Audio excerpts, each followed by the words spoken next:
চাওক ডিটেনশ্যন কেম্পটো হৈছে যে আচলতে চৰকাৰে ষড়যন্ত্ৰমূলকভাৱে বৰ্ডাৰ পুলিচ আৰু এপ্টিকটৰ মেম্বাৰৰ জৰিয়তে সংখ্যালঘুসকলক জালত পেলাই ভাৰতীয় নাগৰিকসকলক জালত পেলাই বন্দী কৰি ৰখাৰ এটা গোপন ষড়যন্ত্ৰ। কাৰণ যোৱা 2 তাৰিখে যি 28জন মানুহক বৰপেটাৰ ভাবা তেওঁলোকক ডিটেনশ্যন কেম্পলৈ প্ৰেৰণ কৰা হ'ল। মই অসমৰ মুখ্যমন্ত্ৰী ডাঙৰীয়াক আৰু এপ্টিকটৰ মেম্বাৰসকলক প্ৰশ্ন কৰিব বিচাৰিছোঁ, বৰ্ডাৰ পুলিচক প্ৰশ্ন কৰিব বিচাৰিছোঁ যে সেই 28জন মানুহৰ পৰিয়ালসকল কেনেকৈ স্বদেশী হ'ল। তেওঁলোকে যদি বিদেশী হয়, তেওঁলোকৰ মাক দেউতাক বা কাৰোবাৰ ভায়েক, কাৰোবাৰ ভনীয়েক, কাৰোবাৰ ককায়েক, তেওঁলোকৰ অংশীভংগী কেনেকৈ ভাৰতীয় নাগৰিক হয়। গতিকে এইটো এটা গভীৰ ষড়যন্ত্ৰ। খালি এই 28জনেই নহয়, এনেকুৱা ধৰণে গোপনে আজি বৰ্ডাৰ পুলিচে ঘৰত বহি কোনো তদন্ত নকৰাকৈ মই স্পষ্টকৈ অভিযোগ কৰিছোঁ, বৰ্ডাৰ পুলিচে সম্পূৰ্ণ চক্ৰান্তমূলকভাৱে কোনো মানুহৰ ঘৰত নাযায়, কোনো তদন্ত নকৰে। যিবিলাক দুখীয়া দৰিদ্ৰ, যিসকলে কোৰ্টত যোৱাৰ তেওঁলোকৰ 100 টকা খৰচ কৰাৰ ক্ষমতা নাই, যিসকলে থানাত যাবলৈ তেওঁলোকৰ 100 টকাৰ গাড়ী ভাড়া নাথাকে, সেইসকল মানুহক তেওঁলোকে ষড়যন্ত্ৰমূলকভাৱে চক্ৰান্তমূলকভাৱে তেওঁলোকক নোটিছ প্ৰেৰণ কৰে, বৰ্ডাৰ লগাই আৰু তেওঁলোকক এপ্টিকটলৈ পঠাই দিয়ে। আৰু যাৰ কাৰণে তেওঁলোকে আইনী সহায় ল'ব নোৱাৰে। তেওঁলোকে আৰু এপ্টিকটৰ মেম্বাৰসকল যিহেতু বায়াছ, তেওঁলোকে যিহেতু নিজৰ ক্ৰেডিট ল'বলৈ কোনে কিমানজন বিদেশী ঘোষণা কৰিব পাৰিছে, যাৰ কাৰণে তেওঁলোকে এটা প্ৰতিযোগিতা চলায়। আৰু তেওঁলোকে যিহেতু চৰকাৰৰ এটা অংশ, চৰকাৰৰ এটা এপ্টিকটৰ মেম্বাৰসকল চৰকাৰৰ এটা অংশ, গতিকে চৰকাৰৰ এই জালত তেওঁলোকে অংশীদাৰ। গতিকে তেওঁলোকে এনেকুৱা ধৰণে ভাৰতীয় নাগৰিকসকলক তেওঁলোকে ডিটেনশ্যন কেম্পত বিদেশী সজাই ডিটেনশ্যন কেম্পত প্ৰেৰণ কৰি আছে। মই চেলেঞ্জ কৰিছোঁ যে ডিটেনশ্যন কেম্পত প্ৰেৰণ কৰা 98% মানুহ ভাৰতীয় নাগৰিক।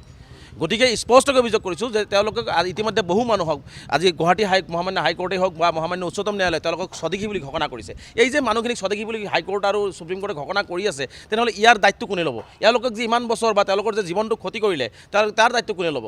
গতিকে সেইটো এটা সম্পূৰ্ণ সংখ্যালঘুসকলক নিধন কৰাৰ, এটা সংখ্যালঘুসকলক নিক্ষেপ কৰাৰ এটা গভীৰ ষড়যন্ত্ৰ ৰচনা কৰিছে। আৰু মই স্পষ্ট কৰিছোঁ, ইয়াত কোনো ধৰণৰ তদন্ত নহয়। ইয়াত এপ্টিকটৰ মেম্বাৰেও তদন্ত ভালকৈ নাচায় আৰু বৰ্ডাৰ পুলিচেতো ঘৰত বহিয়ে তেওঁলোকে নামবিলাক পঠিয়াই দিয়ে।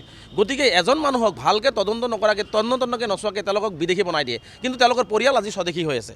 গতিকে আমি এইটো কোনো পদ্ধতি মানি নলওঁ। 12 তাৰিখে আমাৰ দিল্লীত আমাৰ কাৰ্যসূচী আছে। এই কথাটো আমি সজোৰে ভাৰতবাসী ৰাইজৰ আগত উত্থাপন কৰিম যে আমাৰ সংখ্যালঘুসকলক এতিয়া তেওঁলোকে বিভিন্ন প্ৰকাৰে হাৰাশাস্তি কৰাৰ লগতে তেওঁলোকক গৃহবন্দী কৰি ডিটেনশ্যন কেম্পৰ ভিতৰত বিদেশীৰ লেবেল লগাই বিদেশীৰ নাম দি পেলাই চক্ৰান্তমূলকভাৱে তেওঁলোকে বন্দী কৰি ৰাখিছে।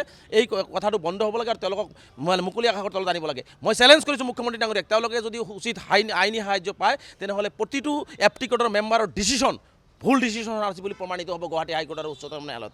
গতিকে আমি 12 তাৰিখে দিল্লীত এই কথা উত্থাপন কৰিম। 12 তাৰিখৰ পিছত আমি বৰপেটাত লক্ষাধিক মানুহেৰে আজি ডিটেনশ্যন কেম্পত আজি যিসকলক অমানৱীয়ভাৱে পঠাই দিয়া হৈছে, ফৰেনাৰ্ছ ট্ৰিবিউনেল যি ধৰণৰ অত্যাচাৰ কৰি আছে বা আজি বৰ্ডাৰ পুলিচে যি ধৰণৰ অত্যাচাৰ কৰিছে, ইয়াক প্ৰতিৰোধ কৰিবৰ কাৰণে আমি ব্যাপক গণ আন্দোলনৰ কাৰ্যসূচী গ্ৰহণ কৰিম। আৰু প্ৰয়োজনত মুখ্যমন্ত্ৰী ডাঙৰীয়াক মই প্ৰত্যাহ্বান জনাইছোঁ, প্ৰয়োজনত মুখ্যমন্ত্ৰীয়ে আমাৰ আন্দোলন ৰখাই চাব।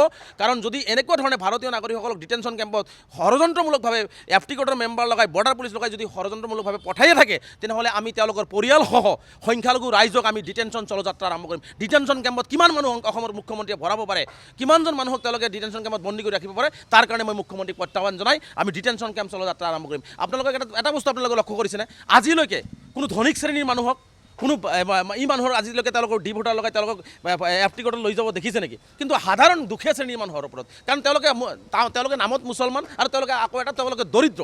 গতিকে দৰিদ্ৰ আৰু নামত মুছলমান থকাৰ কাৰণে এনেকুৱা ধৰণৰ অমানৱীয় অত্যাচাৰ মুখ্যমন্ত্ৰী বৰ্ডাৰ পুলিচ আৰু এপ্টিকটে কৰিব, এইটো কোনো পদ্ধতিৰে মানি নলওঁ। আৰু ইয়াৰ বাবে কিন্তু এটা অসমত ভয়াৱহ পৰিস্থিতিৰ সৃষ্টি হ'ব আৰু তাৰ বাবে অসমৰ মুখ্যমন্ত্ৰী বৰ্ডাৰ পুলিচ কিন্তু সম্পূৰ্ণ জগৰীয়া হ'ব।